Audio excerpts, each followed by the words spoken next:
Hello everyone, welcome to the Learning Science. This is me Ashutosh and today we are going to discuss our lecture 2 of research aptitude. इसके पहले के lecture में हमने इस unit को कैसे prepare करना है इसके बारे में जाना था और आज हम इस लेक्चर में इसके कोर कंटेंट्स को शुरू करेंगे। इसके कोर कंटेंट्स में आएंगे इसके ऑब्जेक्टिव, मतलब रिसर्च एप्टीट्यूड का ऑब्जेक्टिव क्या है, इसके बेसिक मीनिंग, रिसर्च एप्टीट्यूड का मतलब क्या होता है, और इसके कैरेक्टरिस्टिक्स, मतलब इसके फीचर्स क्या हैं। ऐसी कौन कौन सी सारी चीज़ें हैं जो रिसर्च एप्टीट्यूड को डिफाइन करती हैं।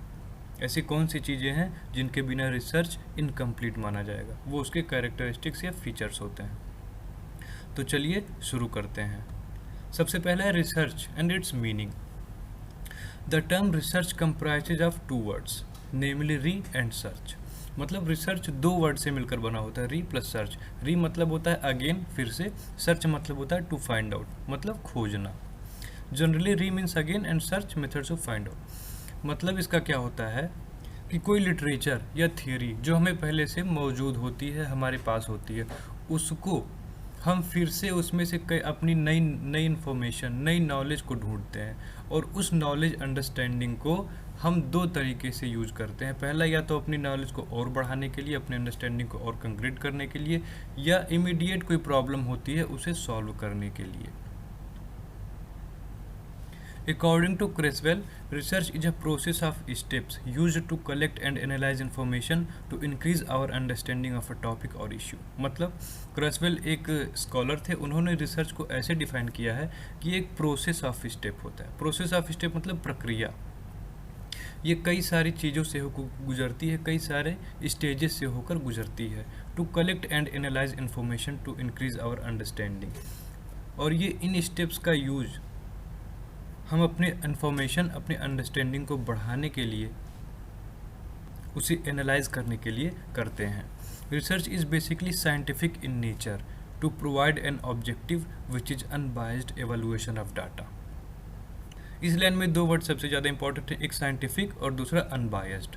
जो सबसे पहले साइंटिफिक के बारे में जान लेते हैं। साइंटिफिक मतलब होता है यूनिवर्सलिज्म, मतलब जो आपका रिजल्ट, जो थियरी आप यहाँ फॉलो कर रहे हैं, रिजल्ट दे रहे हैं, वही थियरी और कहीं भी वो उतने ही इफेक्टिवली रूप से अप्लाई होगी।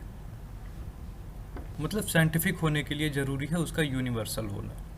सेकंड, इसका फीचर होता है सिस्टेमेटिक होना, सीक्वेंशियल होना। मतलब इसके जो स्टेज होता है, जो स्टेप होता है, वो पहले से डिफाइंड होता है कि एक के बाद एक फिर दूसरा सीक्वेंस आएगा। ऐसा नहीं पहला एक आया फिर सातवां आ गया, पहले एक साथ दूसरा तीसरा, सारी चीज़ें डिफाइंड होती हैं। तीसरा होता है जनरलाइबिलिटी। वो बस एक पर्टिकुलर प्लेस, पर्टिकुलर टाइम के लिए नहीं, बल्कि वो जनरलाइज्ड होता है, वो होता है scientific. Which is unbiased evaluation data.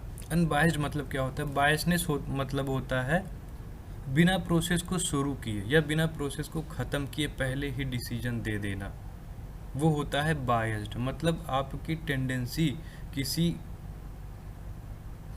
Particular event या इंडिविजुअल के प्रति निगेटिव या पॉजिटिव होना पहले से ही, बिना किसी प्रोसेस, बिना किसी इन्वेस्टिगेशन के।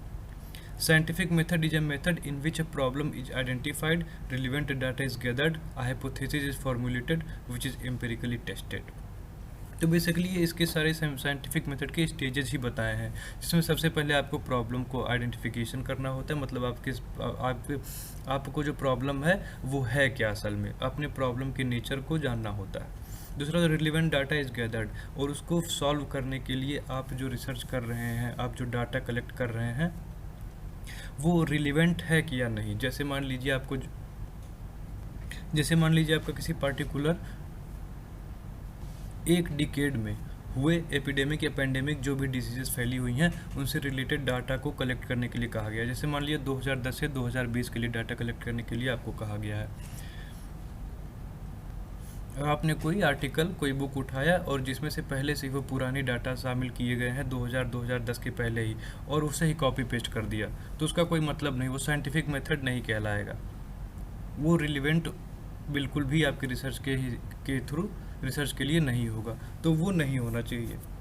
नेक्स्ट है हाइपोथेसिस इज फार्मुलेटेड। हाइपोथेसिस मतलब होता है अ टेंटेटिव स्टेटमेंट, मतलब जो पहले से पता नहीं है करेक्ट होगा या इनकरेक्ट होगा, वो जब लास्ट में हम अपनी रिसर्च पूरी करते हैं वो रिजल्ट आने के बाद ही पता चलता है कि ये हमारा रॉन्ग हुआ या राइट हुआ, which is empirically tested. Empirically tested मतलब होता है आप जो बातें कह रहे हैं उसके पीछे लॉजिक होना चाहिए, आप उसको प्रूव कर सकते हैं। ऐसा नहीं कि आप एक बार प्रूव किए और दूसरी बार वो गलत साबित हो गया, नहीं, वो हमेशा यूनिवर्सल होना चाहिए, एम्पेरिकल टेस्टेड होना चाहिए।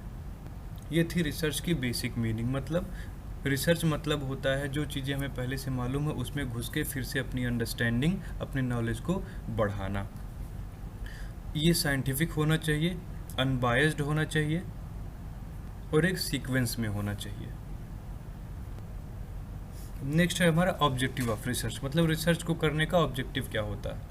It is one of the undividable part of the research process. The objective of research should address the underlying purpose of investigation and analysis. मतलब आप जो रिसर्च कर रहे हैं वो आपके प्रॉब्लम को सॉल्व करना होना चाहिए। ऐसा नहीं आप जो रिसर्च कर रहे हैं उसका सॉल्यूशन टारगेट ना हो कि बल्कि दूसरे डायरेक्शन में भागा जा रहा है, ऐसा नहीं होना चाहिए। The main purpose of research is to discover answer to questions through the application of scientific procedure. आप जो भी आंसर अपने जो भी सॉल्यूशन अपने क्वेश्चन का खोज रहे हैं उनका एप्लीकेशन आपको, उनका प्रोसेस फॉलो आपको साइंटिफिक प्रोसीजर में ही करना होगा। Research objectives help you to stay focused and adjust your expectations as you progress. Objective of research मतलब क्या होता है, आपका जो डेस्टिनेशन है वो आपको मालूम होना चाहिए। अगर आपको आपका डेस्टिनेशन नहीं मालूम है तो फिर आप डायरेक्शन में इधर उधर जा सकते हैं। जब आप अपने माइंड में आपके ऑब्जेक्टिव, अपने डेस्टिनेशन को लिए रहते हैं तो आप उसी दिशा में आगे बढ़ते हैं जहां आपका गोल होता है। Example, if the problem identified is low utilization of child welfare clinics, the general objective of the study could be to identify the reason for the low utilization of the clinic welfare clinics in order to find solution. मतलब अगर आपका research है जिस पे आप research करने वाले हैं वो ये है कि चाइल्ड वेलफेयर क्लिनिक्स का यूटिलाइज लोग, पब्लिक क्यों कम कर रही है, इसके बारे में आपको रिसर्च करना है। तो सबसे पहले आपको उन सारे अंडरलाइंग रीजन्स को देखना होगा कि ऐसे कौन से कारण हैं जिससे उनकी एप्लीकेशन कम हो रही है। जब हम वो रीजन जान पाएंगे फिर ही हम अपना सॉल्यूशन उससे रिलेटेड दे सकते हैं। इसमें कई सारे रीजन्स होते हैं, उनकी इलिटरेसी हो सकती है कि उन्हें पता नहीं है इस बारे में, वो अनअवेयर है इन सारी चीज़ों से, इन सारी फैसिलिटी से, गवर्नमेंट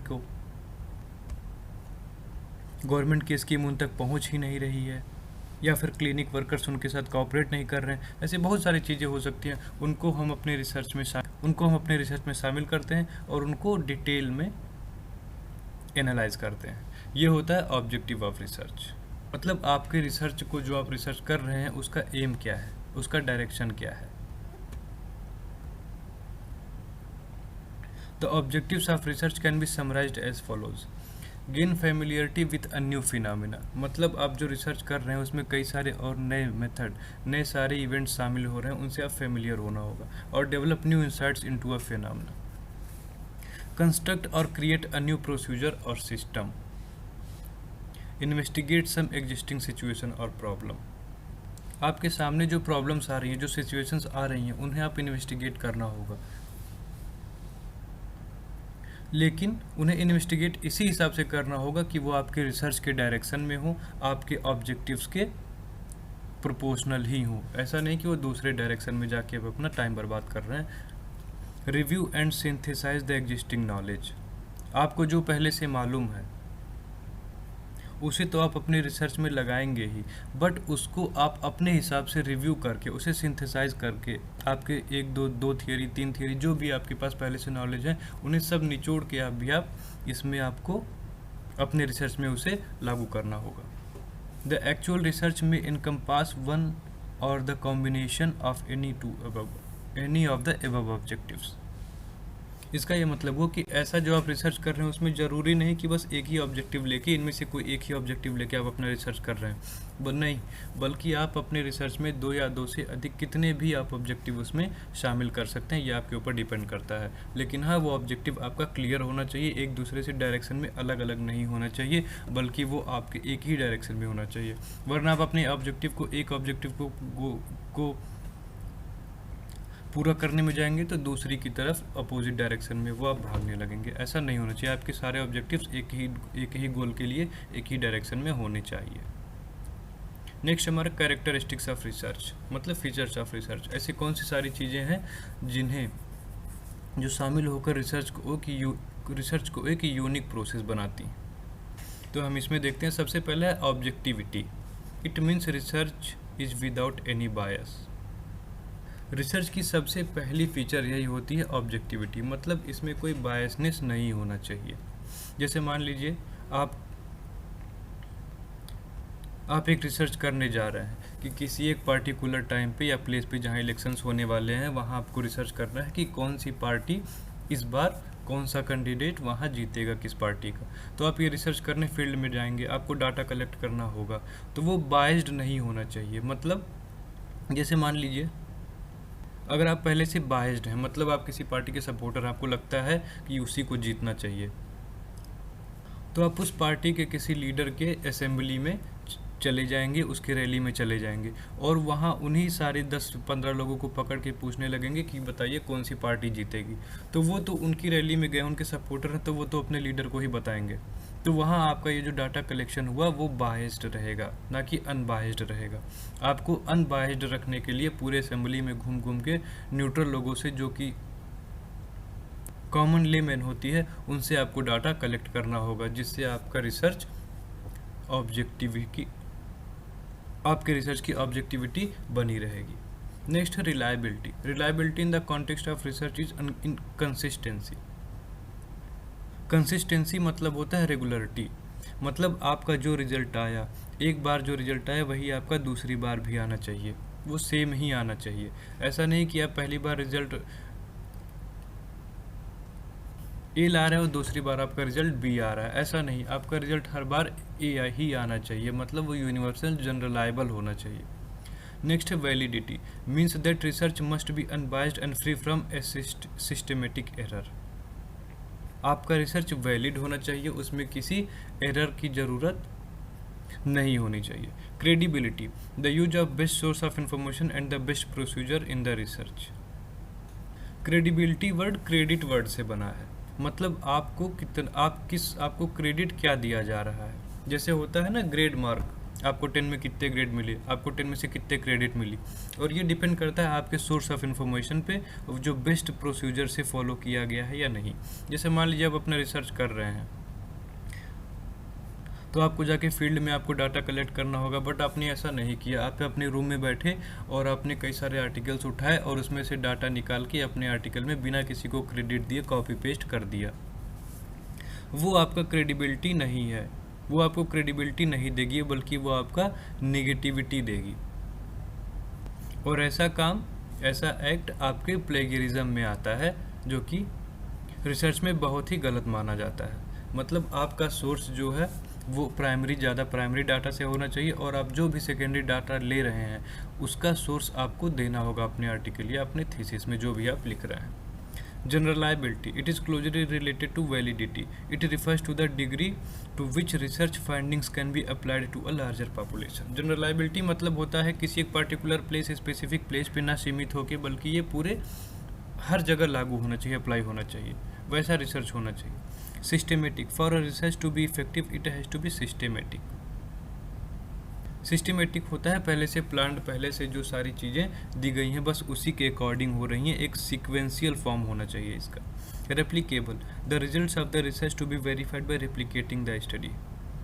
आपका जो रिजल्ट आया है वो हर बार एक ही तरीके से आना चाहिए। जैसे मान लीजिए आपने जो रिसर्च किया है उसका जो रिजल्ट आया है, फिर दूसरा आदमी आपको बिना बताए या आपकी प्रेजेंस में या आपके एब्सेंस में अगर वो स्टडी कर रहा है तो उसका भी रिजल्ट यही आना होगा।